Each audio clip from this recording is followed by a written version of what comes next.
ಮೈಸೂರು ದಸರಾ ನೋಡಿದ್ರಿ. ಇನ್ನೊಂದು ಇಂಟ್ರೆಸ್ಟಿಂಗ್ ಆಯುಧ ಪೂಜೆಯ ವಿಷಯವನ್ನು ನಿಮಗೆ ಹೇಳಬೇಕು. ಕೇಂದ್ರ ರಕ್ಷಣಾ ಸಚಿವ ರಾಜನಾಥ್ ಸಿಂಗ್ ಈ ಸಲ ಆಯುಧ ಪೂಜೆಯನ್ನು ಪಾಕಿಸ್ತಾನದ ಗಡಿಯಲ್ಲಿ ಮಾಡಿದ್ರು, ಗುಜರಾತ್ನಲ್ಲಿ ಮಾಡಿದ್ರು. ಶಾಂತ ಗಡಿ, ಶಾಂತ ಅಂತ ನಮಗನ್ಸುತ್ತೆ, ಅಲ್ಲಿಯ ತಿಕ್ಕಾಟ ಅಲ್ಲಿರ್ತವೆ.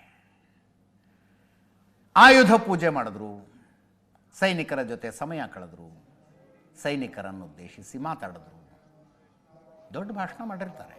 ಬಟ್ ಅದರಲ್ಲಿನ ಒಂದು ಅಂಶ ಬಹಳ ಇಂಟ್ರೆಸ್ಟಿಂಗ್. ಮಿಲಿಟ್ರಿ ಅವ್ರದ್ದು ಪೊಲೀಸರದು ಆಯುಧ ಪೂಜೆನೇ ನಿಜವಾದ ಆಯುಧ ಪೂಜೆ ಅನ್ಸುತ್ತೆ. ನೋಡಿ ಅಲ್ಲಿ ರೈಫಲ್ಗಳು.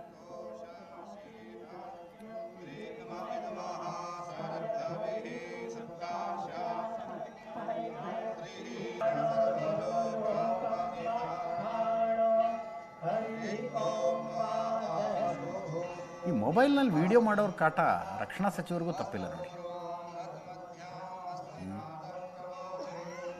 ಆಯ್ತು, ಏನು ಮಾತಾಡಿದ್ರು ಅನ್ನೋ ವಿಷಯಕ್ಕೆ ಬರೋಣ. ಸರ್ಕ್ರೀಕ್ ವಿಷಯವನ್ನು ಮೆನ್ಷನ್ ಮಾಡಿದ್ರು. ಸರ್ಕ್ರೀಕ್ನಲ್ಲಿ ಪಾಕಿಸ್ತಾನ ಏನಾದರೂ ಹೆಚ್ಚು ಕಡಿಮೆ ಆಟ ಆಡೋದಕ್ಕೆ ನೋಡಿದ್ರೆ ಇತಿಹಾಸನೂ ಬದಲಾಗುತ್ತೆ, ಭೂಗೋಳನೂ ಬದಲಾಗುತ್ತೆ ಅಂತ, ಅಂದರೆ ಮ್ಯಾಪ್ ಬದಲಾಗ್ಬಿಡುತ್ತೆ ಅಂತ. ಫಸ್ಟು ರಾಜನಾಥ್ ಸಿಂಗ್ ಅವರ ಮಾತು ಕೇಳಿಸ್ಕೊಳ್ಳಿ, ಆಮೇಲೆ ಇದು ಏನು ಸರ್ಕ್ರೀಕ್ ಕಥೆ ನೋಡೋಣ. ಕರಾಚಿಗೆ ಒಂದು ರಸ್ತೆ ಕ್ರೀಕ್ ಮೂಲಕವೂ ಹೋಗುತ್ತೆ ಅಂತ. 1965ರ ಯುದ್ಧದಲ್ಲಿ ಭಾರತೀಯ ಸೇನೆ ಲಾಹೋರ್ ತನಕ ತಲುಪಿತ್ತು ಅನ್ನೋದನ್ನು ಪಾಕಿಸ್ತಾನ ಮರೆಯಬಾರದು. ಲಾಲ್ ಬಹದ್ದೂರ್ ಶಾಸ್ತ್ರಿ ಅವರು ಪ್ರಧಾನಿಯಾಗಿದ್ದಾಗ ನಡೆದ ಯುದ್ಧ ಅದು. ಭಾರತೀಯ ಸೇನೆ ಪಾಕಿಸ್ತಾನದೊಳಗೆ ನುಗ್ಗಿದ ರೀತಿ ಹೆಂಗಿತ್ತು ಅಂದರೆ, ಭಾರತೀಯ ಸೇನೆಯನ್ನು ಎದುರಿಸಲಾಗದೆ ಪಾಕಿಸ್ತಾನದ ಸೇನೆ ಅವರ ಭಾಗದಲ್ಲಿನ ಬಾವಿಗಳಿಗೆ ವಿಷ ಸುರಿದು ಹೋಗಿತ್ತು. ನೀರಡಿಸಿ ಬಂದ ಭಾರತೀಯ ಸೈನಿಕರು ಬಾವಿಯಿಂದ ನೀರು ಕುಡಿತಾರೆ, ಅವ ಹಂಗಾದರೂ ಸಾಯಲಿ ಅವರು ಅಂತ. ಅದು ಪಾಕಿಸ್ತಾನ ಅಂದರೆ. ಆವಾಗ ಲಾಹೋರ್ ತಲುಪಿದ್ವಿ. ಸರ್ಕ್ರೀಕ್ನಲ್ಲಿ ಏನಾದ್ರು ಆಟ ಆಡೋದಕ್ಕೆ ನೋಡಿದ್ರೆ ಕರಾಚಿಗೆ ಒಂದು ದಾರಿ ಸರ್ಕ್ರೀಕ್ ಮೂಲಕವೂ ಹೋಗುತ್ತೆ ಅನ್ನೋದನ್ನು ಪಾಕಿಸ್ತಾನ ಮರೆಯಬಾರದು ಅಂತ ರಕ್ಷಣಾ ಸಚಿವರು ಪಾಕಿಸ್ತಾನದ ಗಡಿಯಲ್ಲಿ ನಿಂತು ಹೇಳಿದ್ರು. ಈಗ ಪ್ರಶ್ನೆ, ವಾಟ್ ಈಸ್ ಸರ್ಕ್ರೀಕ್? ಪಾಕಿಸ್ತಾನದ ಜೊತೆ ಗಡಿಯನ್ನು ಹಂಚಿಕೊಂಡಿರೋ ಜಮ್ಮು ಕಾಶ್ಮೀರ ಒಂದೇ ಅಲ್ಲ, ಪಂಜಾಬು ಹಂಚಿಕೊಂಡಿದೆ, ಗುಜರಾತು ಹಂಚಿಕೊಂಡಿದೆ, ರಾಜಸ್ಥಾನವು ಹಂಚಿಕೊಂಡಿದೆ. ಎರಡೂ ದೇಶಗಳ ಮಧ್ಯದಲ್ಲಿ ಗಡಿ ವಿವಾದ ಈ ರಾಜ್ಯಗಳಲ್ಲೂ ಇದ್ದಾವೆ. ಆದರೆ ಕಾಶ್ಮೀರದಂಥ ಹಿಂಸೆ ಯಾಕಾಗೋದಿಲ್ಲ ಅಂದರೆ ಡೆಮೋಗ್ರಫಿಯ ಕಾರಣಕ್ಕೆ. ಅದನ್ನು ಜಾಸ್ತಿ ಹೇಳೋದಕ್ಕೆ ಹೋಗೋದಿಲ್ಲ ನಾನು, ನಿಮಗೂ ಅರ್ಥ ಆಗುತ್ತೆ, ಜಾಣರಿದ್ದೀರಿ ನೀವು. ಯಾಕೆ ರಾಜಸ್ಥಾನದ ಗಡಿಯಲ್ಲಿ, ಪಂಜಾಬ್ನ ಗಡಿಯಲ್ಲಿ, ಗುಜರಾತ್ನ ಗಡಿಯಲ್ಲಿ, ಕಾಶ್ಮೀರದಲ್ಲಿ ಆದಂಥ ಬೆಳವಣಿಗೆಗಳಾಗೋದಿಲ್ಲ ಅಂತ. ಗುಜರಾತು ಮತ್ತು ಪಾಕಿಸ್ತಾನದ ಸಿಂಧ್ ಮಧ್ಯದಲ್ಲಿ ಬರೋದೇ ಸರ್ಕ್ರೀಕ್. ಅದನ್ನು ಬಾನ್ಗಂಗಾ ಅಂತ ಕರೀತಾ ಇದ್ರು ಮೊದಲು. ಈ ಬ್ರಿಟಿಷ್ ಅಧಿಕಾರಿಯೊಬ್ಬ ಅಲ್ಲಿ ಸರ್ವೆಗಿರ್ವೆ ಮಾಡಿದ್ದ ಅನ್ನೋ ಕಾರಣಕ್ಕಾಗಿ ಅದಕ್ಕೆ ಸರ್ಕ್ರೀಕ್ ಅಂತ ಹೆಸರು ಬಂತು. ಬೇಸಿಕಲಿ ಸಿಂಧೂ ನದಿ ಬಂದು ಅರಬ್ಬಿ ಸಮುದ್ರವನ್ನು ಸೇರುವ ಜಾಗ ಇದು. 6 ತಿಂಗಳು ನದಿ ತುಂಬಿ ಹರಿಯುತ್ತೆ, ಇನ್ನು 6 ತಿಂಗಳು ನೀರು ಕಡಿಮೆ ಆಗಿಬಿಡುತ್ತೆ. ಆವಾಗ ಅದು ಪೂರ್ತಿ ಜೌಗು ಪ್ರದೇಶ, ಅಂದರೆ ಕೆಸರು ತುಂಬಿಕೊಂಡಿರುತ್ತೆ ಅದು. ನದಿ ತುಂಬಿ ಹರಿತಾ ಇರುವಾಗ ಭಾರತೀಯ ಸೈನಿಕರು ಈ ಕಡೆ ಬರ್ತಾರೆ, ನದಿ ದಂಡೆಗೆ ಬರ್ತಾರೆ. ನದಿಯ ನೀರು ಇಳಿದು ಅದು ಬರೀ ಜೌಗು ಪ್ರದೇಶ ಆದಾಗ ಬೋಟ್ಗಳಲ್ಲಿ ಪೆಟ್ರೋಲಿಂಗ್ ಮಾಡ್ತಾರೆ. ಅದರ ದೃಶ್ಯಗಳನ್ನು ನೋಡ್ತಾ ಇದ್ರಿ. 96 ಕಿಲೋಮೀಟರ್ ಇದೆ ಇದು. ನೋಡಿ, ಅಲ್ಲಿನ ಮೀನುಗಳು, ಅಲ್ಲೊಂದು ಇಕೋಸಿಸ್ಟಮ್ ಇದೆ. ಈ ರನ್ ಆಫ್ ಕಚ್ ಅಂತ ಕೇಳಿರ್ತೀರಿ ನೀವು. ನರೇಂದ್ರ ಮೋದಿ ಅವರು ಗುಜರಾತ್ನ ಪ್ರಧಾನಿಯಾಗಿದ್ದಾಗ ರನ್ ಆಫ್ ಕಚ್ನ ಸೌಂದರ್ಯ ನೋಡಿ. ಕಚ್ ಪ್ರದೇಶದಲ್ಲಿ ಬರುತ್ತೆ, ಭೂಕಂಪ ಆದಮೇಲೆ ಅಲ್ವಾ ಮೋದಿಯವರು ಮುಖ್ಯಮಂತ್ರಿ ಆಗಿತ್ತು. ಒಂದು ರನ್ ಉತ್ಸವ ಅಂತ ಮಾಡಿಸಿದ್ರು. ಅದಕ್ಕೆ ಬ್ರ್ಯಾಂಡ್ ಅಂಬಾಸಿಡರ್ ಆಗಿ ಅಮಿತಾಬ್ ಬಚ್ಚನ್ ಬಂದರು. ಕಚ್ ನಹಿ ದೇಖಾ ಥೋ ಕುಚ್ ನಹಿ ದೇಖಾ ಅಂತ ಕ್ಯಾಂಪೇನ್ ಮಾಡಿದ್ರು. ಆ ಭಾಗ ಇದು ತುಂಬ ಚೆನ್ನಾಗಿರುತ್ತದೆ ನೋಡೋದಕ್ಕೆ. ಇಡೀ ಎಷ್ಟು ದೂರ ನೋಡ್ತೀರೋ ಅಷ್ಟು ದೂರ ಬಿಳಿಯಾಗಿ ಉಪ್ಪು ಚೆನ್ನಾಗಿರುತ್ತೆ. ಈಗ ಆ ವಿಷಯ ಸರ್ಕ್ರೀಕಿಗೆ ಬರೋಣ. ನಿಮಗೆ ಮ್ಯಾಪ್ನಲ್ಲಿ ಒಂದು ಸಲ ತೋರಿಸ್ತೀನಿ, ಅವಾಗ ಇನ್ನೂ ಚೆನ್ನಾಗಿ ಅರ್ಥ ಆಗುತ್ತೆ. ಭಾರತ ಪಾಕಿಸ್ತಾನದ ಗಡಿಯಲ್ಲಿರುವ ಮತ್ತೊಂದು ವಿವಾದಿತ ಪ್ರದೇಶ. ರನ್ ಆಫ್ ಕಚ್ ಇಲ್ಲಿಗೆ ಟಚ್ ಆಗುತ್ತೆ, ಸರ್ ಕ್ರೀಕಿಗೆ ಟಚ್ ಆಗುತ್ತೆ. ಸಿಂಧೂ ನದಿ ಬಂದು ಸಮುದ್ರ ಸೇರುವಂಥ ಜಾಗ ಇದು ಸರ್ ಕ್ರೀಕ್. ಇಲ್ಲಿ ಬೇರೆ ಬೇರೆ ಬೇರೆ ಬೇರೆ ಕವಲುಗಳಾಗಿ ಒಡೆದು ಇದು ಸಮುದ್ರ, ಇದು ಈ ಸಮುದ್ರಕ್ಕೆ ಬಂದು ಸೇರುತ್ತೆ. ಇಲ್ಲಿ ಇದು ಗಡಿ. ಸರ್ ಕ್ರೀಕ್ನ ವಿಷಯಕ್ಕೆ ಇದು ಬಾನ್ಗಂಗಾ ಆಗಿದ್ದಾಗ ಸಿಂಧ್ ಪ್ರಾಂತ್ಯದ ಆಗಿನ ಮಹಾರಾಜನಿಗೂ ಆಗ ಆಳ್ತಾ ಇದ್ದಂಥ ಬ್ರಿಟಿಷರಿಗೂ ವಿವಾದ ಇತ್ತು. ದೇಶ ವಿಭಜನೆ ಆದಮೇಲೆ ಆ ವಿವಾದ ಮುಂದುವರ್ಕೊಂಡು ಹೋಯಿತು. ಪಾಕಿಸ್ತಾನ ಇದು ನಮ್ಮದು ಅಂತಿತ್ತು, ಭಾರತ ಇಲ್ಲ ಇಲ್ಲ ಇದು ನಮ್ಮದು ಅಂತಿತ್ತು.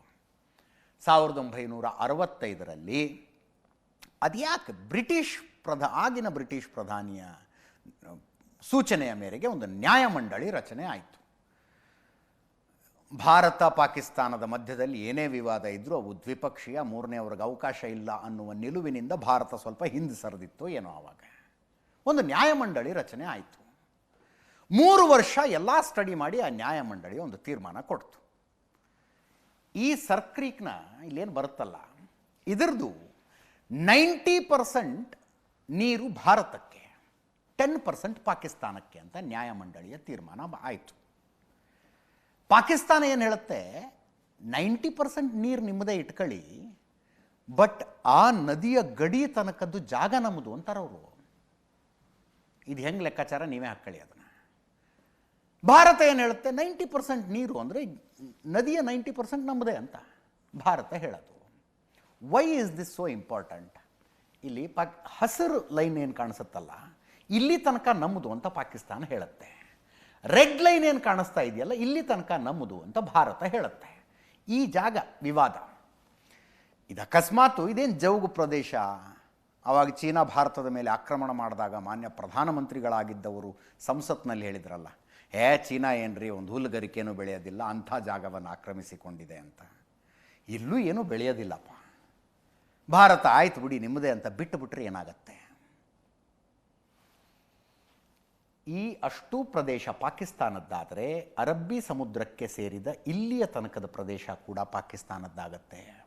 ಈಗ ಇಲ್ಲಿಯ ತನಕ ಭಾರತ ಕ್ಲೇಮ್ ಮಾಡ್ತಾ ಇದೆ, ಈ ಪ್ರದೇಶದ ತನಕ ಇಂಡಿಯನ್ ನೇವಿ ಪೆಟ್ರೋಲಿಂಗ್ ಮಾಡುತ್ತೆ, ಇಲ್ಲಿ ತನಕ ಗುಜರಾತಿನ ಮೀನುಗಾರರು ಮೀನುಗಾರಿಕೆ ಮಾಡ್ತಾರೆ.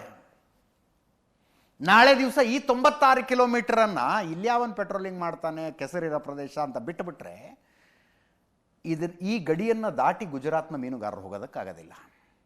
ಪಾಕಿಸ್ತಾನದ ಮೀನುಗಾರರು ಇಲ್ಲಿ ತನಕ ಬರ್ತಾರೆ. ಬರೀ ಮೀನಿಂದೊಂದೇ ಪ್ರಶ್ನೆ ಅಲ್ಲ ಇದು.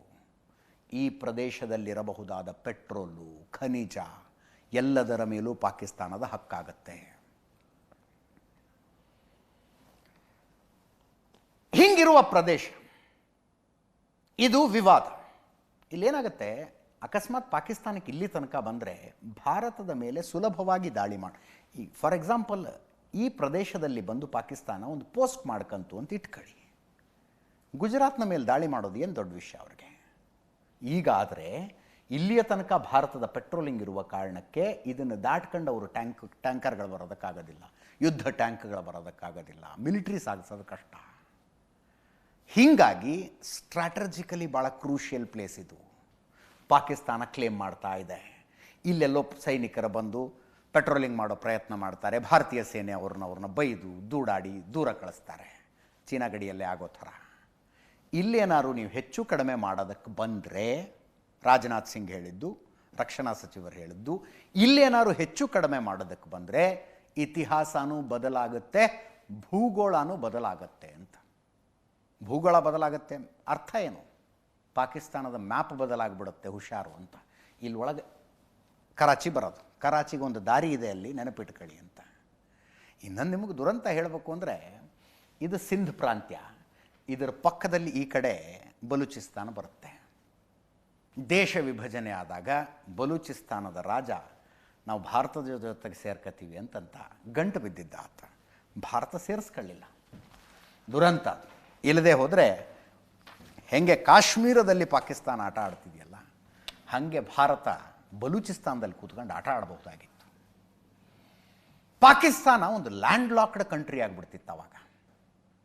ಸಿಂಧ್ನ ಮೂಲಕ ಭಾರತ ಏನಾದರೂ ತನ್ನ ಸೇನೆಯನ್ನು ನುಗ್ಗಿಸಿ ಬಲೂಚಿಸ್ತಾನದ ರಾಜ ಖಾನ್ ಆಫ್ ತಲಾತ್ ಅಂತ ಕರೀತಿದ್ರು ಆತನಿಗೆ ಸಪೋರ್ಟ್ ಏನಾದರೂ ಮಾಡಿಬಿಟ್ಟು ಬಲೂಚಿಸ್ತಾನವನ್ನು ಭಾರತದ ಜೊತೆಗಿಟ್ಕೊಂಡು ಬಿಟ್ಟಿದ್ರೆ ಪಾಕಿಸ್ತಾನಕ್ಕೆ ಸಮುದ್ರನೇ ಇರ್ತಿರಲಿಲ್ಲ, ಲ್ಯಾಂಡ್ ಲಾಕ್ಡ್ ಕಂಟ್ರಿ ಆಗಿಬಿಡ್ತಿತ್ತು ಅದು. ಇಂಥ ಸರ್ಕ್ರೀಕ್ ವಿವಾದದ ಬಗ್ಗೆ ರಾಜನಾಥ್ ಸಿಂಗ್ ಅವರು ಪಾಕಿಸ್ತಾನಕ್ಕೆ ಎಚ್ಚರಿಕೆಯನ್ನು ಕೊಟ್ಟರು.